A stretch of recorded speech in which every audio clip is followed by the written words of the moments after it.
Okay, so I wanted to make sure that y'all, and I think, I think we did this, but I just want to go through one more time. Uh, you have challenges. I know this video was really corny about drug abuse, but it's one of the, videos that they want you to see. I always post our lectures here. If you missed a lecture, and now see, look, see, she didn't attend live lecture, so she made a comment.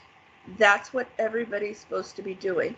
If you're not in lecture for the day, you're to summarize basically what you learn in right here and put it out there. And I haven't been having a lot of y'all do that. But the thing is, most of y'all who are in here are the ones who are always with me anyway. So, and this is your project. And if we view the assignment, I'm going to go to student view. Okay, I'm going to go to student view. So if I look here in student view, it says that your project is due November 7th. Guys, that's Saturday. Okay, how many of y'all have been working and like really putting effort into it? Me. All right, good, good, good. I have. Good.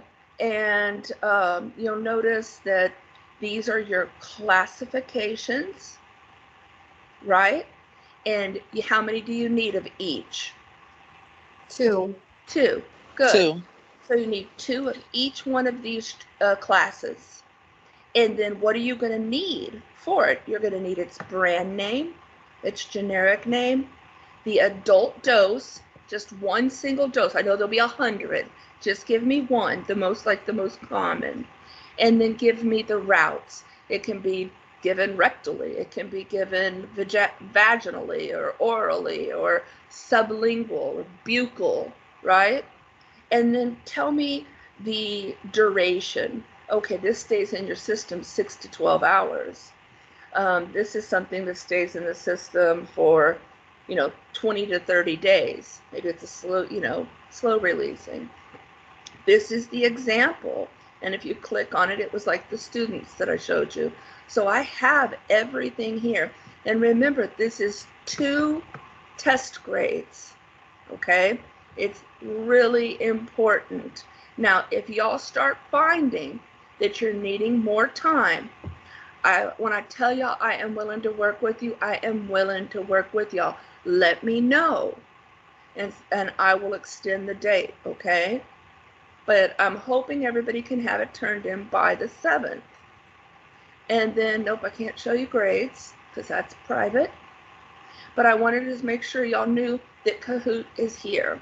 With y'all, it should automatically pop in, or you can put in your username and your password and play Kahoot.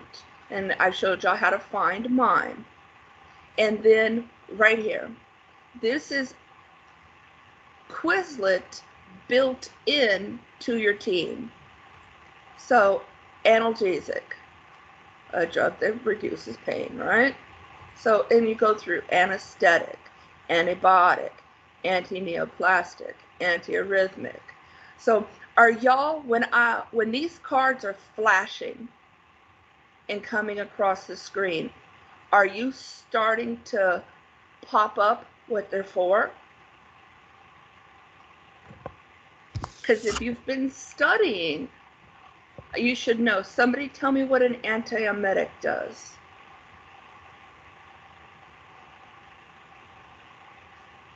Don't leave me hanging. No? Nobody? It treats nausea, vomiting. Antiemetic keeps you from vomiting, right?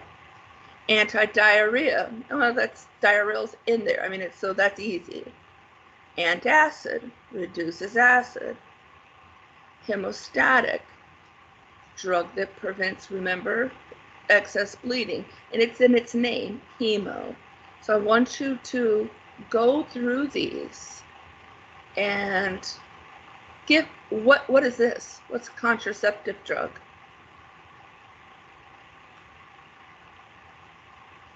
I know at least one of you are on a contraceptive drug. Is that like birth control? Yes, it exactly is birth control. Yes, yes, yes. So a contraceptive prevents pregnancy. Vaccines. What does this prevent? Anti-epileptic. Seizures, prevent seizures. Very good. A narcotic can produce stupor and relieves pain. Sedative sedates. Anti-anxiety relieves anxiety. What antihistamine controls the histamine response, allergies. Please be studying these guys, okay? And I also am going to add another one with your medical abbreviations for your pharmacy that I handed. So you can play games with this. I don't know if y'all knew this or not, but you can match. Can you see my screen that popped up or no? No, y'all can't. 1 second. Let me stop. Start. Where's it at?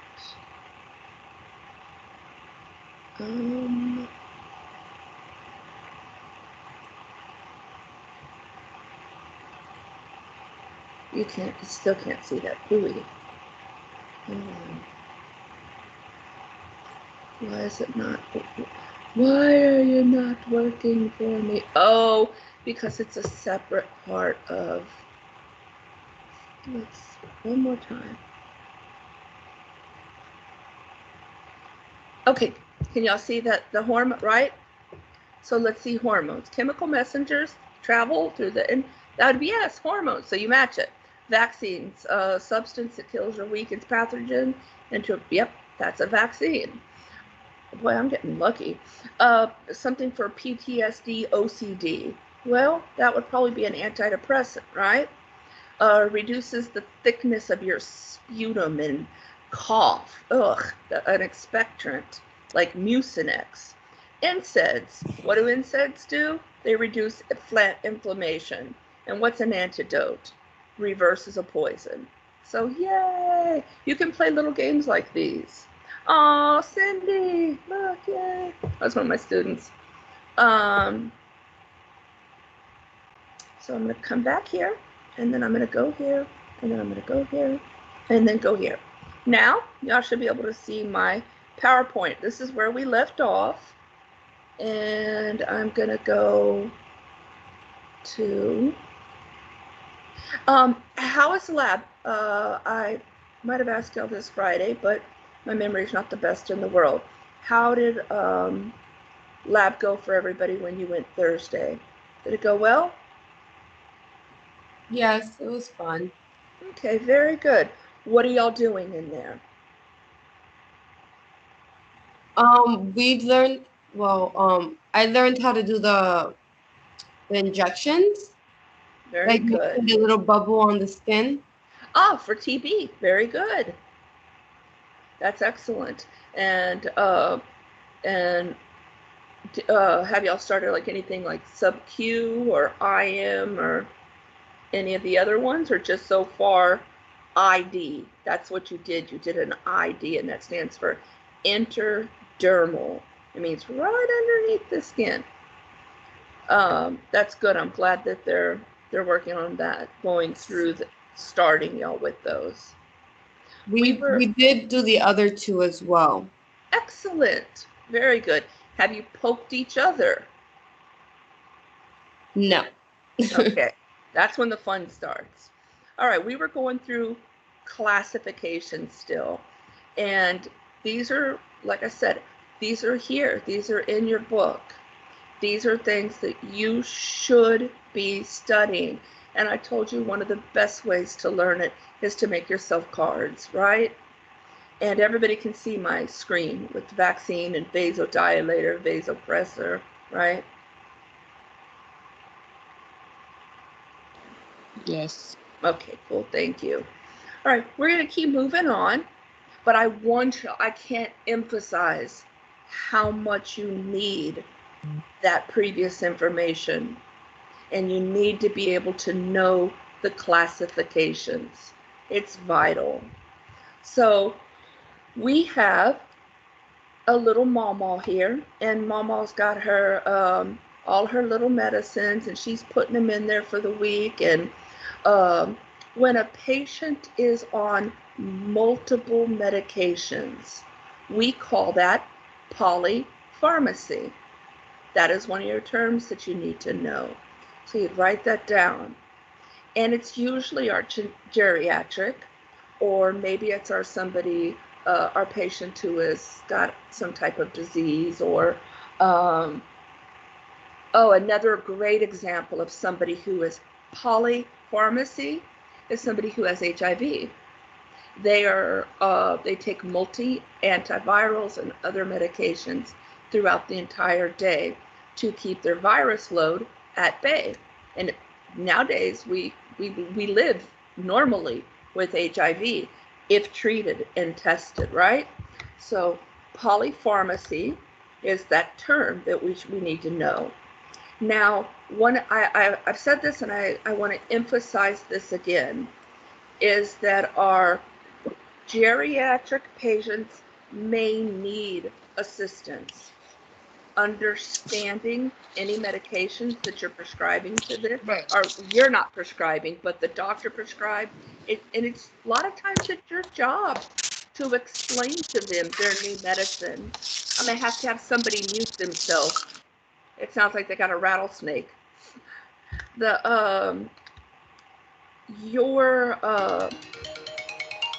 Your patients may also need you, when you print something out, they may need it printed in a bigger print or font. That way that they can read it, okay? Because remember, as we get older, everything's just not working as it should be. I need somebody who is unmuted. Mute yourself for me. This should say not apartment. This should say a patient's weight is very important. And we kind of talked about this. Who do you think the most important patient that we're going to have come into our offices that we need to know their exact weight down to ounces?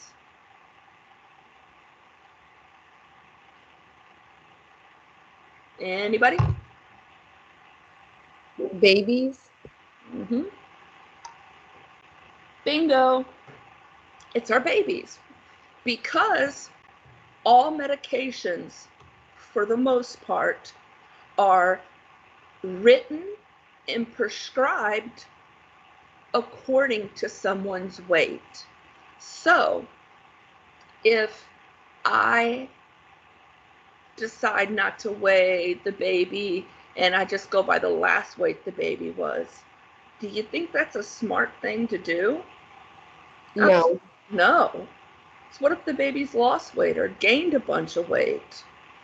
So that can affect the medication. So we always, every single visit, our pediatric and our geriatric patients need to be weighed. And our geriatric, it's not much different. As we get older, a lot of times patients, they become frail and lose weight.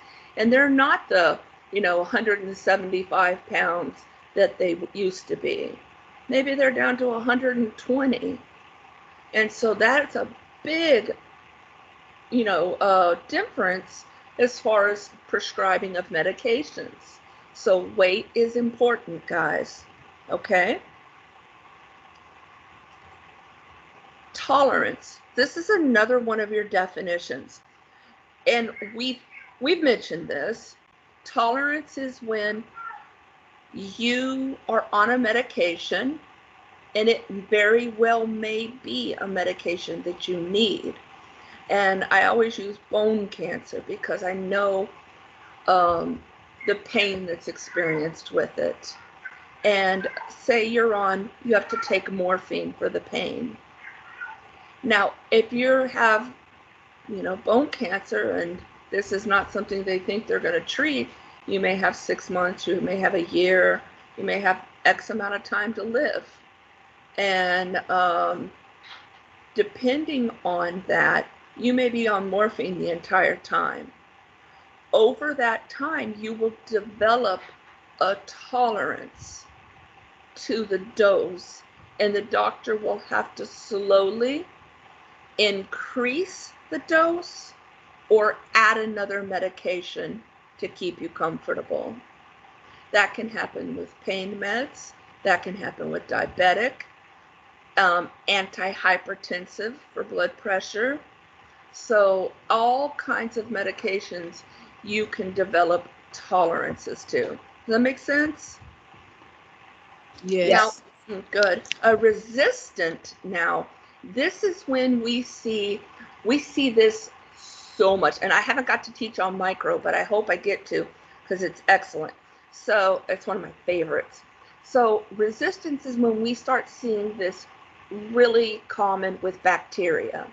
So we know that antibiotics only treat bacterial infections. An antibiotic is not effective against a virus, right? Right. So when we have developed over the years something called superbugs, and that's actually what the scientists call them. And one of them is MRSA. I don't know, you might have heard of that. And that stands for methicillin staphylococcus aureus. And there's others called C. diff, and there's just a bunch of superbugs. And the reason that we've developed these superbugs is because people use their antibiotics wrong, or they were given antibiotics maybe when they didn't have something bacterial and it was viral. They didn't even need that antibiotic.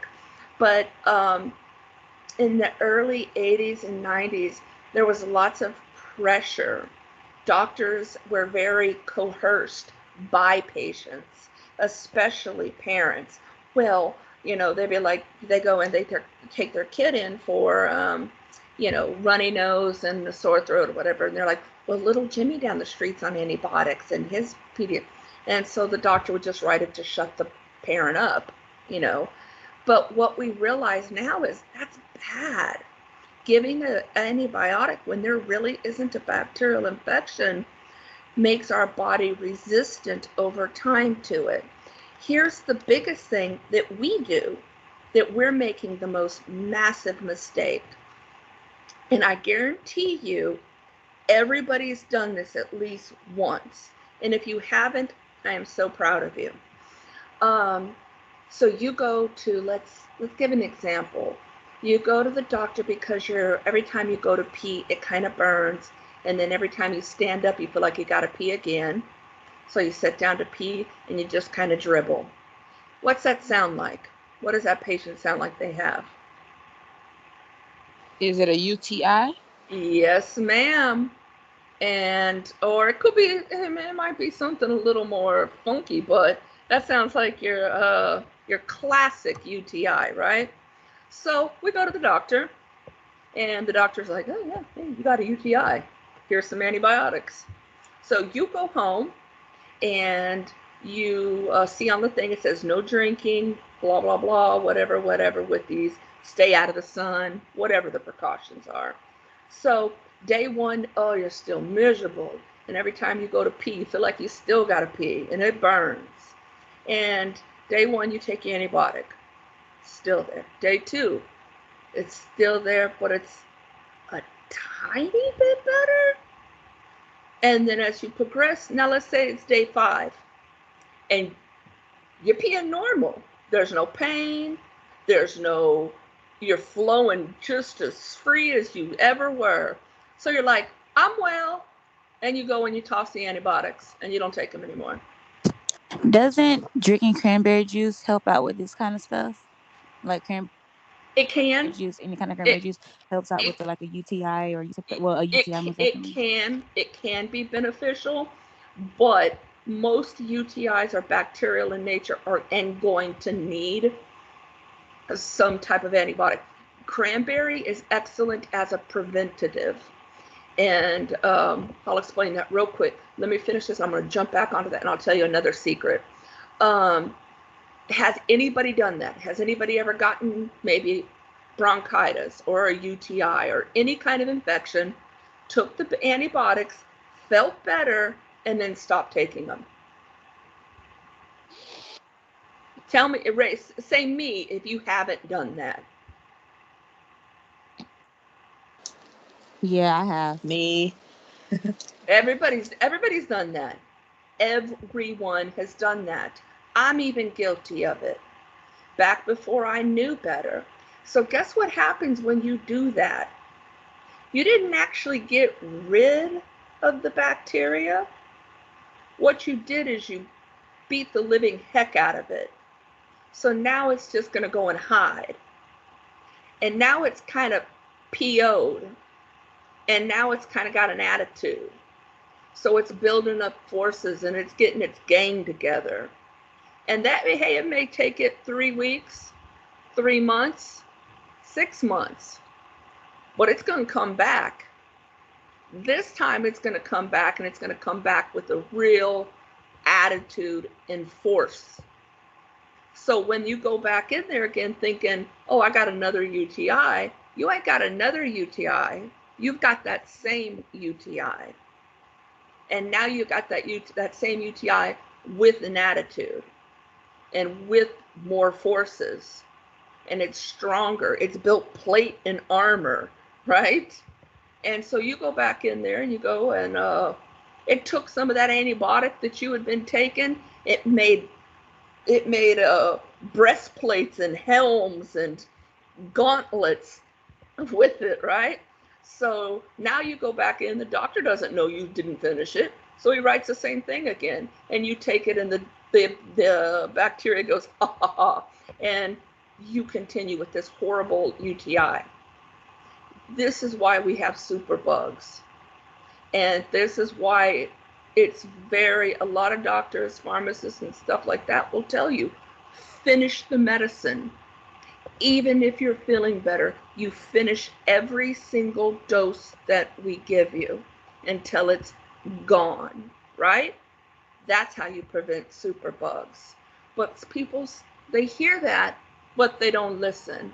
And that's not uncommon. And that's why we still, to this day, are getting, and it's eventually going to be, and this is me being honest with you, a superbug or a virus that ends up killing off half of us, plain and simple. And we can help that by not allowing these superbugs to continue. Now, real quick, right off the track, but it's kind of on the track because we're talking pharmacology, cranberry preventatives. Yes, and I'm going to tell y'all something else. If you suffer from UTIs, because I suffered from them from the time I was a little bitty girl all the way until my 30s. When I was a little bitty girl, my mom took me back and forth, and we found out it was because of, I've got somebody wanting in, 1 second. We found out it was because of me taking bubble baths. And I wasn't, my body was very sensitive to the soaps and stuff. And another time it was because I was playing in a sand pit. And, kids were sitting in there just, dress, underwear, whatever. So and then once we started, my mom stopped those kind of activities, I didn't have any more. Well, when I became sexually active, I started getting UTIs again. And I'm going to tell, if y'all don't know this, I'm fixing to share with you a bit of wisdom that will save your hoo-ha. After you have sex, you have to get up and pee. Even if you sit on that toilet for 5 minutes, pee. Because what happens is while you're having sex, everything's kind of going everywhere, and little bits of bacteria and anything enter into the urethra that's right above the vagina, right? And so what peeing does after sex is clears out the urethra and prevents any of that bacteria from climbing up the urethra and inflaming the bladder. The moment that I found that out and I implemented that, and there are some times after, you don't want to get up and, I'm gonna be honest with you, you don't want to get up after sex and go to the bathroom. Probably most of us want to go to sleep. Fact of the matter is, get up, go sit on the toilet until you at least a couple of drops of tinkle, and you will stop having UTIs. And if you still do, you might be predisposed to them. And there is a supplement that I'm going to send y'all, and it's called D-mannose. And if you take it and cranberry, you'll keep your bladder and its pH level completely normal. So I hope that helps if anybody has chronic UTIs like I did. But the main key is get up and go make tinkles. Now back on track. Habituation. Habituation means to form a habit, right? Anybody chews their nails? That's a habit. We have, as humans, a real strong psychological dependency on having routine and making habits. It helps us feel structured and grounded. And because some of the medications that we take can be addictive, that habit of taking it becomes then an addiction. Okay? So even though it's maybe something that we need, it can still become to the point where your body becomes physically addicted. Now, there are two major sides to this, and then there's also a gray area. One side is the person who maybe had a broken leg and they had pins and all that, but now that it's 2 years later, their leg's fine, but they're still on pain meds. That is an addiction, and that needs to be stopped. And then there's the opposite side. There is that person with stage 4 bone cancer who has to have the pain medicines just to keep a comfortable life. Now, is their body physically and their mind mentally addicted? Yes, but it's a necessity. And then there's that gray area where the person lives in a lot of pain and it's a day-to-day thing, but pain is one of these things that we can't tell our patient, you're going to have a level 3 pain and that's it. That'd be nice if we could, but we can't. And we cannot judge someone else's pain. So that's where that gray area falls in. But understand, habits or habituation is the process of getting used to or wanting or needing. And then we develop tolerance, right? Where they have to bump it up another dose and bump it up another dose and then add another medicine. That's like me with my story that I shared with y'all. It started off with just Norco, which is a form of Vicodin. And then it went to Norco, higher dose, and then it went to Stadol, which is a pain medication you spray in your nose. And then from there it went to Percocet on top of it. And then Soma. And then Percodan or something with it was basically Oxy and ibuprofen. And like I said, by the end of it, I was taking so much, like I said, it was the equivalent of heroin. And the doctor had me an addict. And that can happen. And so you need to make sure you understand these definitions: habituation, tolerance, and addiction. But also understand the difference between somebody who's there and doesn't need to be there and who's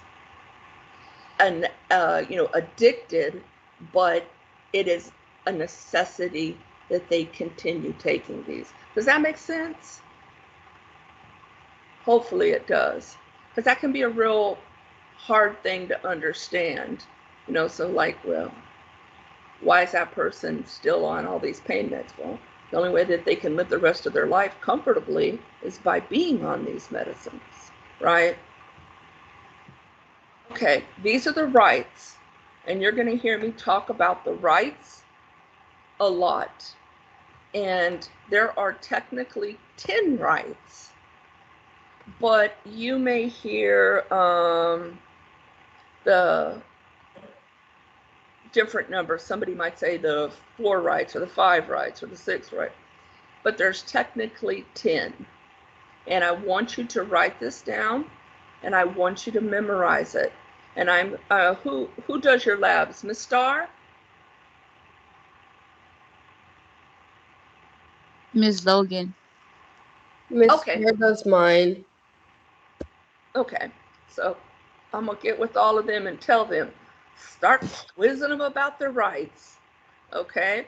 Because the first thing that you need to do whenever the doctor has given you an order, and that order is go in the room, and I want Mrs. Jones to have 25 milligrams of Toradol.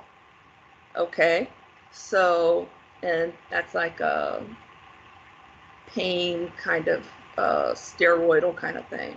So, okay, so what am I going to do? Well, first of all, when I'm looking at the chart, if it's a paper chart, I'm looking at it. Mrs. Jones reading the order. What if it's in the computer? I'm looking at the computer. Okay, that says Mrs. Jones, Toradol, 25. Anyone said I am? Okay, that's, so I write patient, right? Write medication.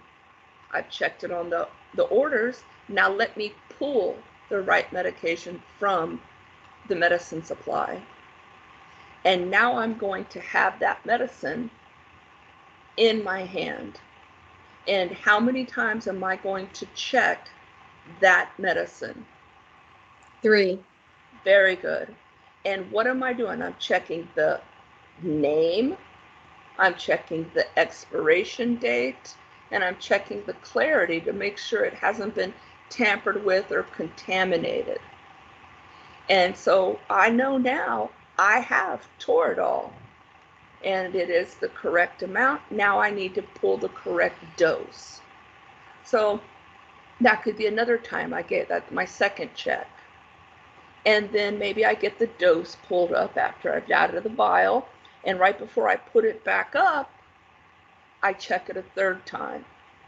And one of the things that I mentioned to y'all is whenever you pull a medicine, does everybody know how to do a single-handed recap with their needle? Yes. Okay. If you do not, please have your lab instructor show you. And if I was in lab with you, I would make you take whatever, if you were a left-handed, right-handed, whatever your non-dominant hand was, and actually put it behind your back. If you get in that habit while you're learning, you'll always remember, never use that other hand. So I physically make my students put it behind them. One-handed recap. So now I got my needle recapped. I have that medicine with me. Am I ever going to set that medicine down? No, because if I set it down, I have to redraw it, dispose of it, and redraw it, right? Because is there a chance, any kind of, even if it's like, 1 in a million, that it got confused with something else? Are we going to take that chance? Absolutely not. So now I've got the right dose, I've got the right meds, the medicine's put back up, and now I'm going to see, what route did he say? Oh, he said IM. And IM stands for what? Intramuscular. Intermuscular. Very good. So now I've got the right patient, right med, right dose, right route, and it's at the right time. And is this going to apply to every medicine? No. Oh. But some medications it might. So if it's to be given every 30 minutes, or if it's, insulin, or if it's 2 hours after eating or something like that, this is where time's going to come in. But for most of our things that we're doing in office, vaccines and so forth, we would look and see, little baby Bobby is here, and is this the right time for him to be getting the MMR? That would be another example, okay? So, and then the right documentation. So I'm going to go in there, I'm going to give this injection, and then I'm going to document it, okay? And some people will do some documentation beforehand and then give patient education, because let me back up. I haven't given the medicine yet. I'm going to document what I'm going to give, and then I'm going to inform my patient. Okay, Mrs. Jones, the doctor wants me to give you Toradol. You don't have any allergies to that, right? All right. And by me saying Mrs. Jones, what did I do? I verified my patient again, right? And I've looked maybe at the computer screen and checked. And I checked with her that this is Mrs. Jones. And then I am going to educate her. Ms. Jones, this medication is going to help with that pain you've been having for in your hip, and it'll also help with inflammation and that kind of thing. Is this something that you want to go ahead and get this injection? Now that was me getting, what's the word? It starts with a C. When I ask my patient if it's okay to give them the injection, what am I getting?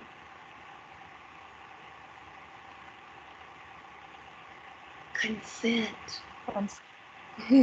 I'm getting consent. And consent can come multiple ways. Consent can come with a nod of the head. Consent could come by them giving you your arm, or pulling down their pants to give you the booty to inject them. It could be, yeah. But something else that I want to make sure, and that's all part of education, okay? And make sure you have consent. And then next, what if your patient is here for the flu shot? There, you got the flu shot drawn up, you're good to go, and then all of a sudden you go back in there and they're like, I don't want it. Are you going to be like, look, Miss Jones, I've already drawn this up, spent the time. You know how everybody needs flu shots right now. These are in short demands. You're going to get this flu shot. Is that how we're going to do her? No, that's not how we're going to do her. We're going to be talking to her, and we're going to explain to her, all right, Miss Jones, I understand, but I do have to let the doctor know, okay? And then that's the doctor's job to walk in there and convince her, Miss Jones, you do this every year. You try to back out. You know it's not going to be that bad. You need this. And that's the doctor's job. Now, they still may refuse. So in that case, what do? We document patient refused flu shot. Patient refused Toradol injection. All right? So whatever, they do have the right. Even if you've drawn it up and you're ready to give it, at any point in time, they say, stop. You stop. Okay? Now, what if we're dealing with a minor child and the mom's helping you by assisting holding the child? And the child's like, no, no, no, no, no, no. And the mom's going, are we going to give the injection?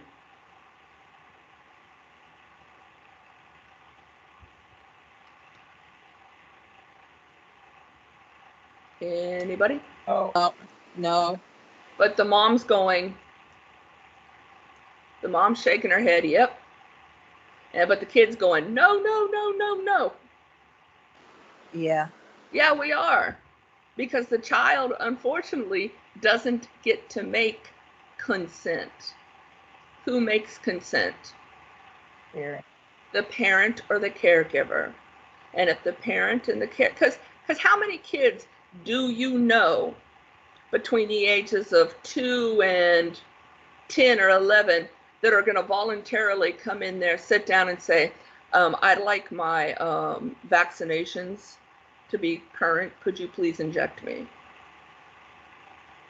I don't know too many of them. When you start working PD, they're all going to start screaming, biting, spitting, hair pulling, everything. It is not going to be a fun experience. So they're never going to, you may find one or two that sit there and behave like angels. And if that is, that's when you walk out of there and go, oh, bless that child. All right? But for the most part, kids are going to always try to refuse. So you go by what the parent or caregiver says. All right? And then what does right assessment mean? The right assessment means after I've given that medication, do I just send Miss Jones, bye, Miss Jones, I'll see you next week? No. It doesn't matter if she's had that medication 100 times. How long after we give a medication does a patient stay in our office? A minimum of 15 minutes. Why? I know it's Monday. Wake up. Why do we keep that patient in our office? To make sure nothing happens to them. Thank you. To make sure nothing happens to them. To make sure that they aren't allergic to it for after the seventh or eighth injection. Can that happen? Absolutely. So we watch that patient. The norm is 15 to 20 minutes.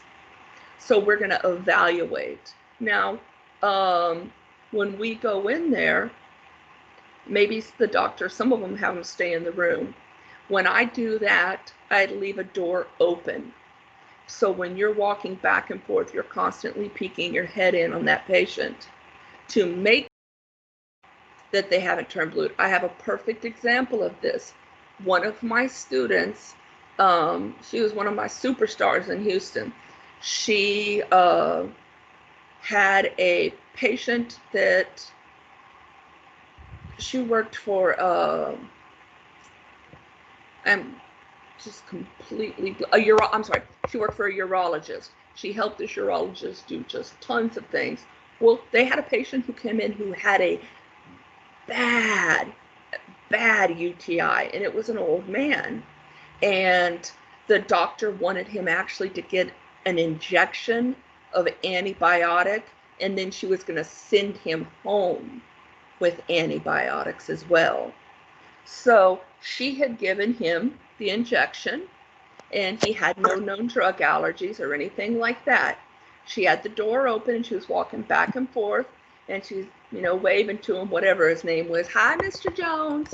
And, first few minutes, 4, 5, 6, 7 minutes, whatever, he was fine. She walked by there a little bit later, and he was kind of looking weird. Mr. Jones, you okay? And he kind of looked at her, and he's scratching. He's like, yeah. Now she comes back by, walks by the room again, and she said that his lips were kind of blue. So she immediately notified the doctor, and come to find out, he was having a very atypical anaphylaxis. And by her evaluating and assessing and going back, she helped save his life. So these rights, and I know I've spent 15, 20 minutes on these, but does that allow you to see how important each step is? I hope so, because I am actually going to post this in WhatsApp, and I'm going to post this on Teams, this slide right here, because I want you to memorize them, and I want you to be able to give me examples of them, okay? This is important.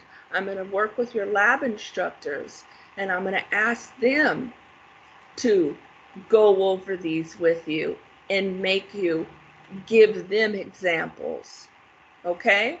So everybody understands they got to know their rights, right? That's what everybody's, yeah, okay. So what are some ways we can give drugs? There are a ton of them. Now, us as an MA, we've only got a few ways we can give, okay? So let's talk about them. I'll post this too because this is an excellent source to allow you, and it gives its initials. Okay, so let's talk about the ones we can do. Could we do intracerebral? No. And me as a paramedic, I never even did anything like that. Now, the OSOD, does anybody know what that stands for? OSOD? OU? What are those abbreviations for?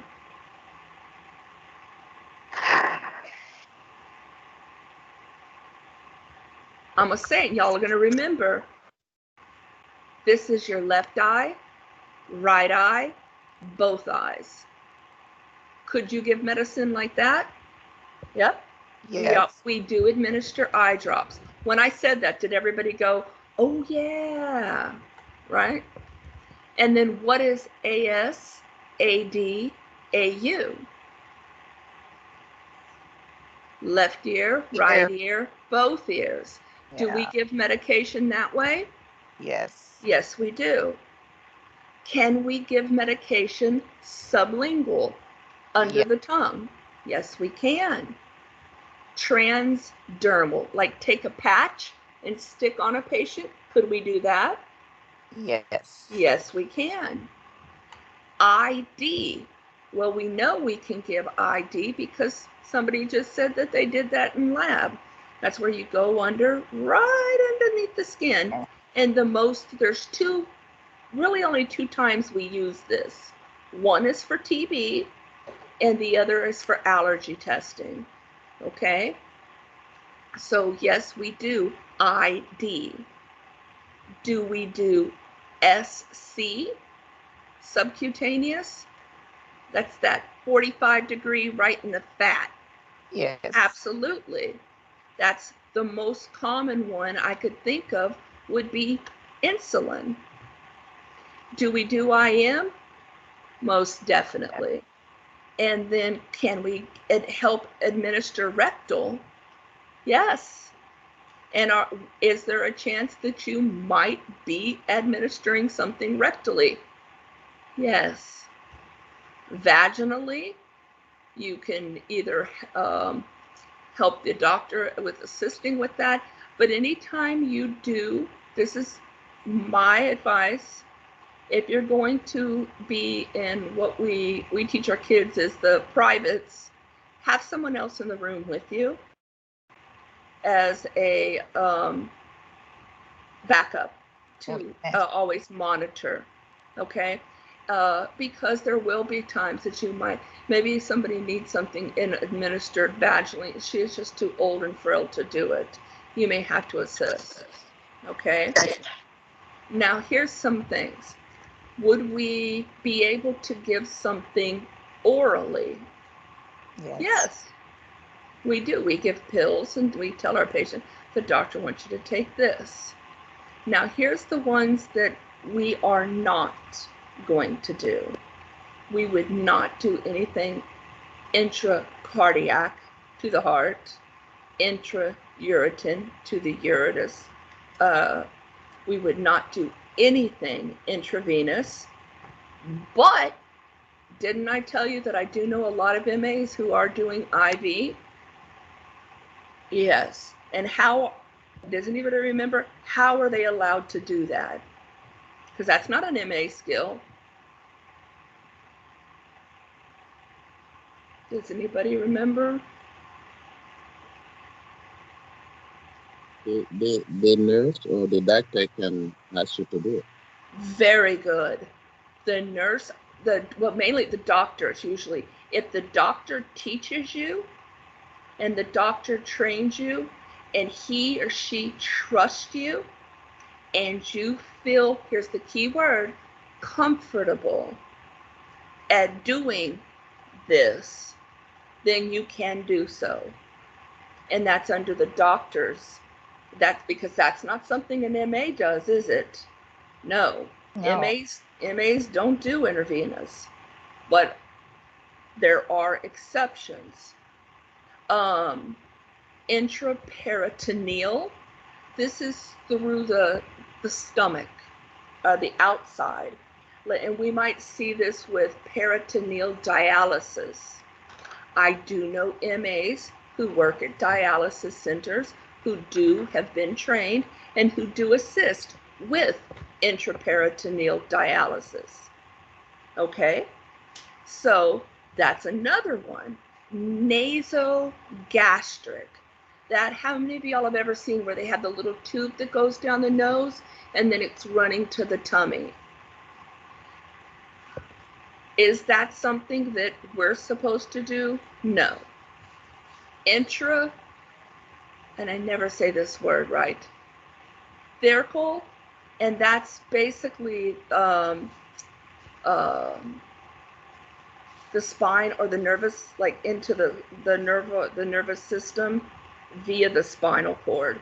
No, that is something a lot of doctors don't even do. They get the anesthesiologist in there. Now this one is called an IO. It's interosseous. It means directly to the bone. And as a paramedic, I did this one several times. And it's when you can't get an IV and you pop it and put it into usually the tibia. But that's not something an MA does. Okay, so these over here and this one and these. So basically we go a line straight down and all the way around. Those are no-nos. But all of these we can do, but we remember we get assistance with these. I mean, like I said, I'll post this picture. I'd like y'all to get familiar with that. Get familiar with their abbreviations, okay? Because when you administer a medication, are you going to put how you administered it? Yes. Mm-hmm. Yes. So I gave Toradol 25 milligrams IM, and then I could put something like patient tolerated well, and then my initials, the time, the date, blah, blah, blah. And having these abbreviations down are beneficial to you because they're routes of administrating medications, okay? This basically is everything I just kind of talked to you about. But one of the ones that wasn't on there, and I think because they kind of lump it with oral, is this one, is what we call inhalation. Hold on one second. How'd it go? A little longer because it has to face a lot because it's getting hot. Did they have a mask and face shield complete? Were you the only one there? Yeah. Okay. My daughter just had to go to the orthodontist, and so I was a nervous wreck. So we do also administer medications via the respiratory system. Does anybody remember if, what is it called? If somebody has asthma, they may use a what? Nebulizer. A nebulizer, very good. And that's when you put the medicine in there and then you connect it usually to oxygen or pressurized air and they breathe it in. But they also use inhalers, right? So we can administer respiratory medications. So that's another one that's not on here that should be, okay? And you'll see that right here by inhalation. The other one that's not on here that should be is, but I think because they're lumping it under oral, and if you like, I'm going to post this, you can print it and add these, is buccal. So that's when you put medication in the cheek, right here. And buccal is another thing that we can give our patient to administer or assist them by packing it in the cheek. Okay? Rest of these we've gone through, we've talked about, and I've already blah, blah, blah gel. Let me check the time frame. We're still good. Okay. We're going to cover what before I go. Does anybody have any questions about this screen? No. No? Y'all are No. awfully quiet. Y'all know it's Monday, huh? Okay. Medications in pregnancies. We have special classifications with the Food and Drug Administration that if you are pregnant, medications have classes, and we make sure that whenever our patient, that's why they ask you so many times, is there any chance you're pregnant? Because certain medications and even over-the-counter medications can cause a lot of complications. Take some, Well, I don't want to, I'll talk to you. okay. A lot of medications can, especially during fetal cell development, can interfere with the proper development of themselves. I'll give you one that blew me away. I was pregnant with my daughter and I had a sore throat. And I was, because of my OCD, I didn't put anything in my body, and besides food, unless I checked with my obstetrician or a pharmacist, because I had issues. And so I had a really bad sore throat, and I was told that it wasn't strep. It was just some kind of virus I'd picked up causing pharyngitis. So I was going to use the throat spray, and I was like, well, hold on. I call the pharmacist, and the pharmacist looks it up and says, well, what month are you? And I told him, it's like, no, don't use that. That can actually affect fetal cell development. And I was like, what? And he's like, yeah, it's considered, a risk. And that fell under the D category. Evidence of human or fetus exists, but there are times. Was my sore throat something that I'm going to risk my baby's health over? Absolutely not. But what if it was, I had, some type of massive infection somewhere and I had to have an antibiotic, and the only one that would work fell under this? Then that would be risk outweighs, the situation outweighs the risk. Does that make sense? Now, that's a D. And I start kind of backwards. X, a category X means under no circumstances would we give this to a pregnant woman. And then C means that there's just no studies on it. They don't know. So it's kind of hit or miss, because nobody really knows just yet. And most obstetricians, your OB-GYN will stay away from these as well. This one here says no controlled studies have done in humans, but all of the studies in animals have been safe. And usually, if it's been safe with our animals, then that's a good sign that it'll be safe with humans. But some people are still leery and don't want to take any chance. So they stick with strictly category A. And that means that there is no risk to the fetus because They've done human and animal, and they both come back positive. Does this table make sense? Yes. Yes. Okay. And so make sure you understand. A is good to go. B is, it was okay in animals, but we don't know about humans. C is, I don't know. D is,